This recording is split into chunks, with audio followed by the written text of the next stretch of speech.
let's move on to the third part of our jaundice presentation. We are going to be focusing on the causes of conjugated hyperbilirubinemia. So this table summarizes the most common or the major causes of conjugated hyperbilirubinemia. The side on the left is focusing on the more frequently seen ones, including congenital infections, sepsis, biliary atresia, which we will be starting off with in our presentation, inborn errors of metabolism like galactosemia, tyrosinemia, cystic fibrosis, choledocal cyst, and Alagille syndrome. So we can't talk about conjugated hyperbilirubinemia without addressing the elephant in the room, which is biliary atresia. So every pediatrician or general physician should have a very good grasp on this disease because it's a disease which is extremely time sensitive in terms of diagnosis. So a delay in diagnosing and subsequently treating biliary atresia can have very bad consequences for the baby. So let's start off. Biliary atresia is the most common cause of cholestasis in term infants, and it's the most common reason for liver transplantation in the pediatric age group. So this can definitely be an exam question. What is biliary atresia? As the name suggests, there is either destruction or absence of the biliary tree, the extrahepatic biliary tree, and intrahepatic bile ducts. So this will make sense in the subsequent diagram in the next slide. So either you have a destructive etiology or you have a congenital absence of the extrahepatic biliary tree and the intrahepatic bile ducts.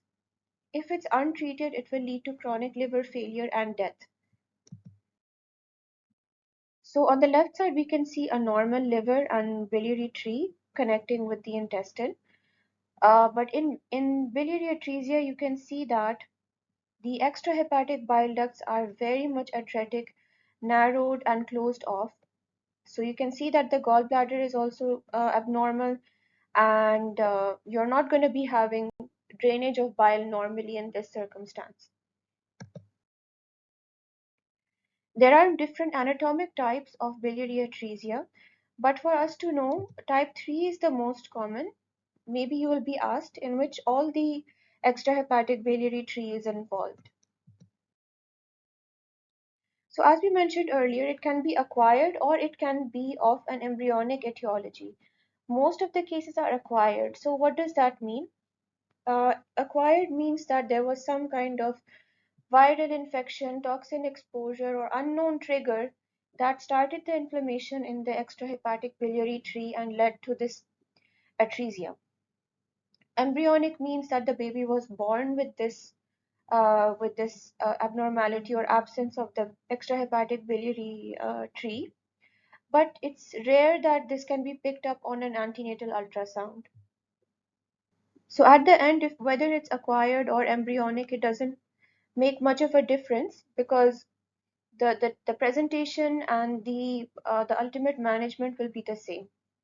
So how do these kids present? They will have a history of normal birth weight, normal meconium passage, but then in a few weeks they will start to have failure to thrive, jaundice, dark urine, and pale stool. So this is extremely important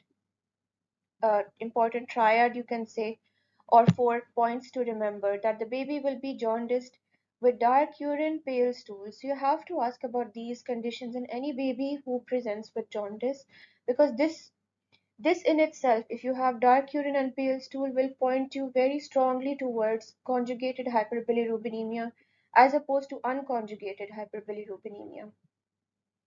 On physical examination, apart from the jaundice, the failure to thrive, you will find hepatomegaly, and in later stages, you can also find splenomegaly because of the portal hypertension that results. So this is the type of picture you will see in a child who's presenting with biliary atresia. You can see that the babies are very thin. They have very thin arms and legs, but the tummy is quite bloated. If you touch the abdomen, you will very likely find hepatomegaly. And definitely you will find splenomegaly as well, because if you see the age of these kids, they look they look well past the newborn age group. So these kids have delayed diagnosis. You can also see that they are jaundiced. How do we diagnose biliary atresia?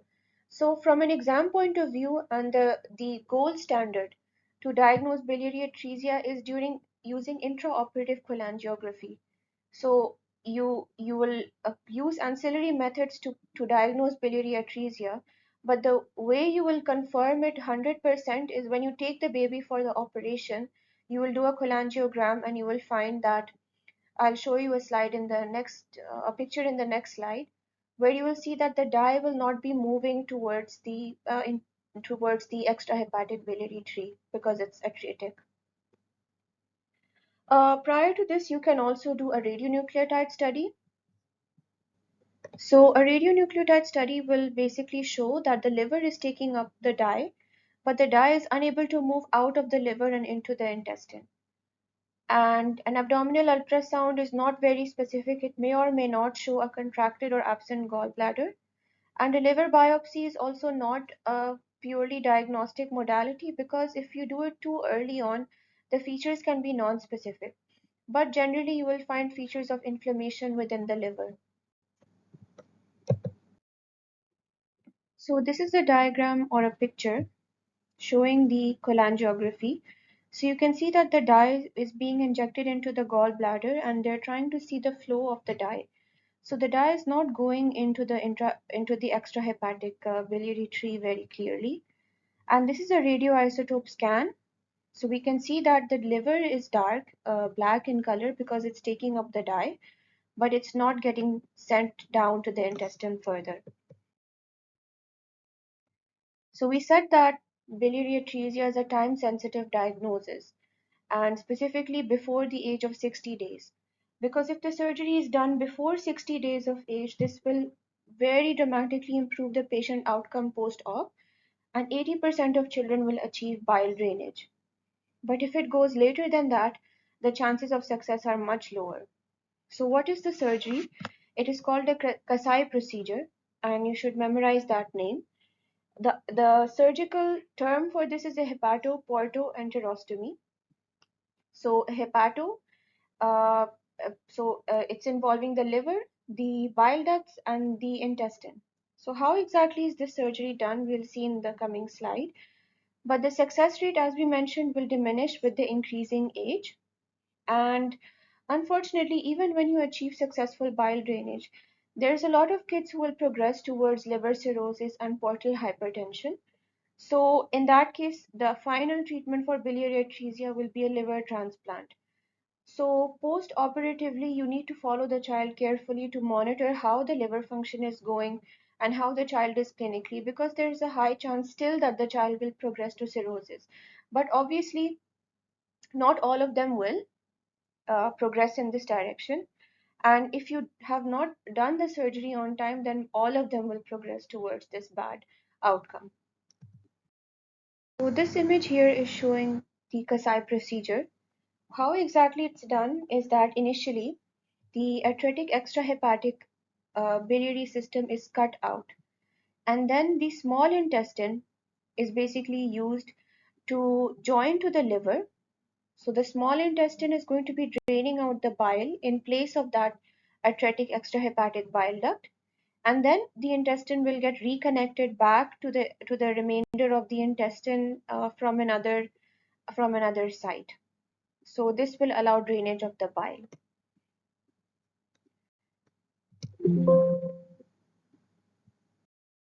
So post the Kasai procedure, you can expect to see this kind of scar on the baby's abdomen.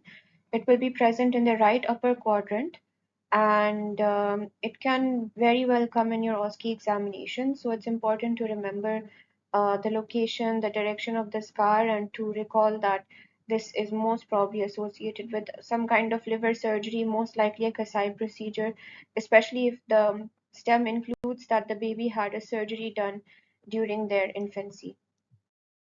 Now coming to infections, so congenital infections and sepsis, both of these kind of infections will not present with isolated neonatal jaundice. The baby will not be completely normal otherwise. So when it comes to congenital infections, we know about TORCH, which is toxoplasmosis, rubella, cytomegalovirus, and herpes infection. These kind of babies will be having a multitude of other clinical findings such as hepatosplenomegaly.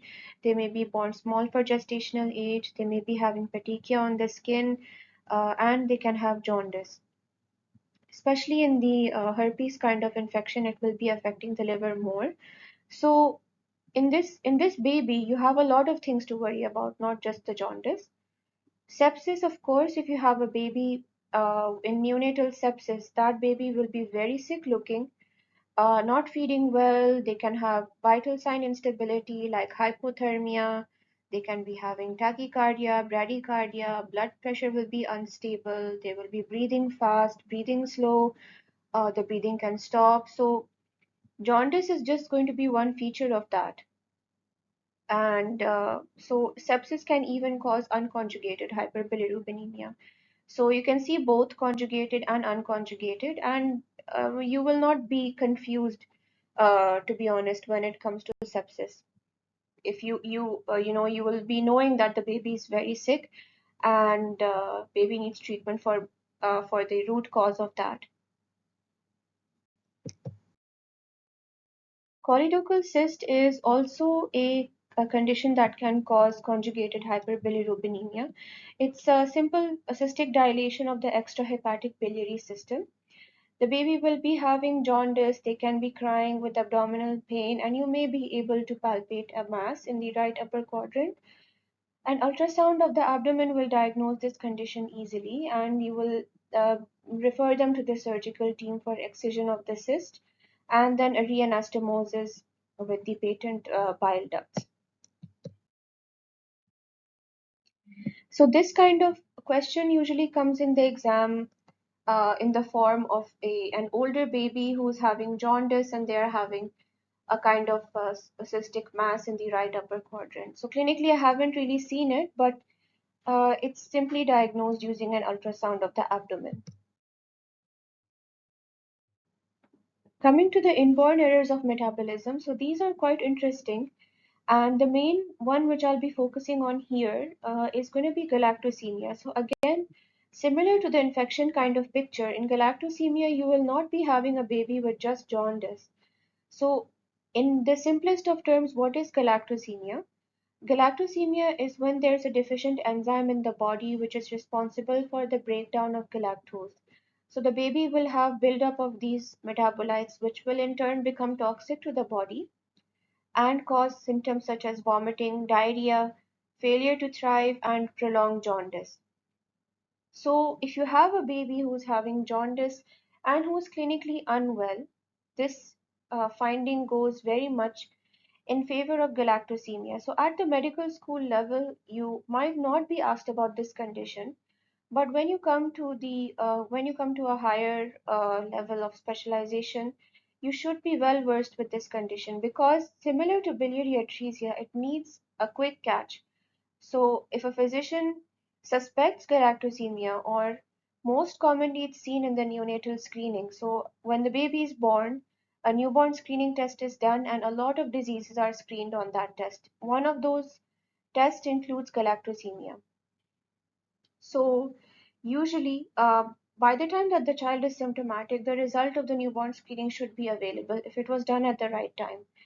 But the treatment is very simple, and it's transformative for the disease because you will find that the baby becomes much better after you simply shift to a lactose free formula milk.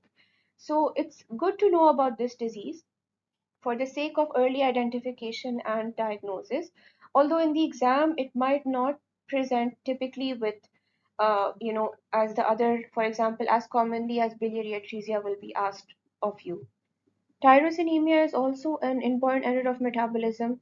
This condition involves the liver, it also involves the kidney and the brain, and typically it has very high alpha fetoprotein levels and it can result in hepatocellular carcinoma. But in this presentation, we'll not be talking about this in details.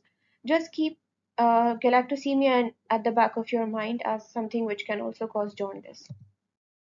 Alpha 1 antitrypsin deficiency is another form of inborn error of metabolism. It is the most common cause of neonatal hepatitis. And briefly speaking about this disease, there will be low level of alpha-1 antitrypsin protein, which is responsible for protecting the body from neutrophil elastase enzyme. So this can cause neonatal liver disease and emphysema in adulthood. It will present with prolonged jaundice and hepatosplenomegaly, and the diagnosis will be confirmed by the low alpha-1 antitrypsin level.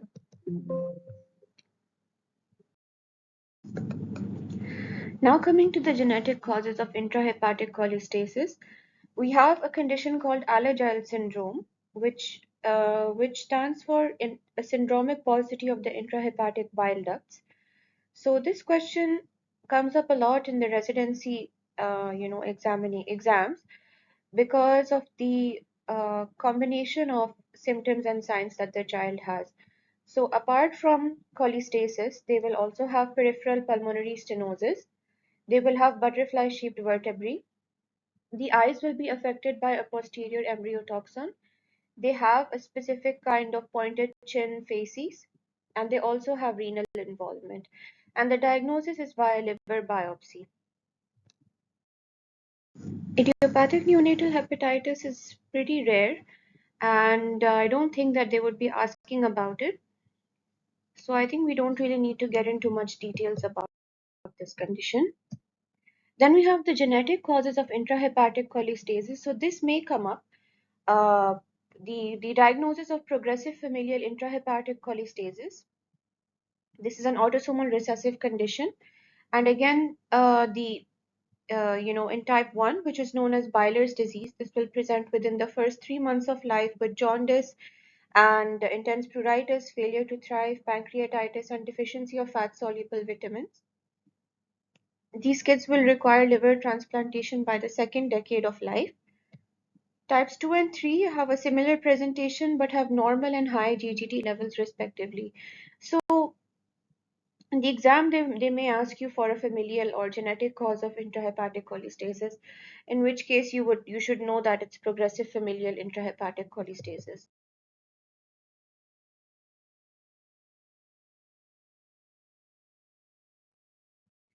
Other conditions like inspissated bile syndrome, this can be because of hemolysis from ABO or RH incompatibility, which will cause liver damage secondary to high unconjugated bilirubin levels. TPN related cholestasis, again in this condition, you will be knowing that the baby is on TPN, and it should come to your mind that TPN, a complication of long term TPN use is cholestasis. So, this happens because if you have a lack of enteral feeding, this will cause reduced gut hormone secretion, reduced bile flow, and hence there will be bile stasis, which leads to jaundice. Cystic fibrosis as well. One of the earlier presentations can be with jaundice secondary to thick biliary secretions, which will cause obstruction and chronic cholestasis and liver fibrosis. But again, in this condition, you will be having other symptoms in the child as well, primarily the pulmonary and the GI features. So, apart from the first few diseases which we spoke about in this presentation, the other ones will be coming with quite a lot of other symptoms and signs as well. So, it will be much easier to pick up why the child is having jaundice in those cases. So, that's all for this presentation.